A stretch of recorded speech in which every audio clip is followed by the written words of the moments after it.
vais aussi mener une étude sur d'autres espèces comme les Gorfous macaroni et les manchots royaux, voilà, qui sont des manchots très représentatifs hein, en nombre dans les terres australes, il y en a plusieurs millions.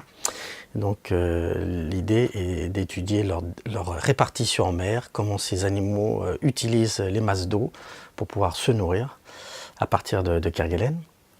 Donc l'étude va être menée à partir de balises et aussi dans ce sera d'activité. Et nous allons le déployer cette fois-ci sur des jeunes oiseaux, qui partent pendant leur premier voyage en mer. C'est l'aventure. Ils ne sont jamais encore partis en mer, ils vont partir sans leurs parents et ils vont devoir se débrouiller. Voilà, et on connaît encore très peu de choses sur les mystères de leur vie en mer pendant cette première année. Où est-ce qu'ils vont? Comment est-ce qu'ils vont acquérir les bons comportements? Combien vont survivre pendant les premières semaines, les premiers mois qui sont absolument décisifs, on le sait. Ils doivent se débrouiller tout seuls dans des eaux qui sont à 4 degrés, hein, chercher des poissons à des profondeurs pour les manchots royaux de plus de 70 mètres. Tout ça, c'est absolument c'est des contraintes énormes. Est-ce qu'ils vont dans les mêmes zones que les adultes? Est-ce qu'ils se suivent? Quel type de masse d'eau est-ce qu'ils ciblent? Est-ce qu'ils vont utiliser plutôt des masses d'eau chaude, des masses d'eau fraîche ou non? Est-ce qu'ils reviennent à terre? Etc.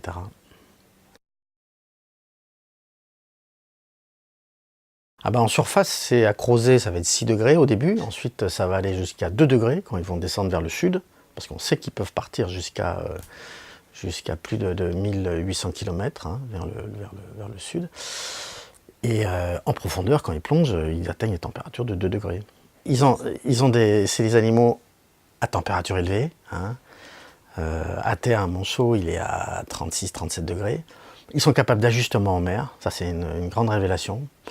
À partir des travaux scientifiques qui ont été menés par mon collègue Yvan Driesch notamment. Mais c'est que le milieu marin est quand même très contraignant. Et donc il y a des pertes au niveau température très élevées dès que ces oiseaux partent en mer, surtout que leur plumage n'est pas encore complètement poussé, et aussi parce qu'ils n'ont pas encore la couche de graisse suffisante pour bien les isoler.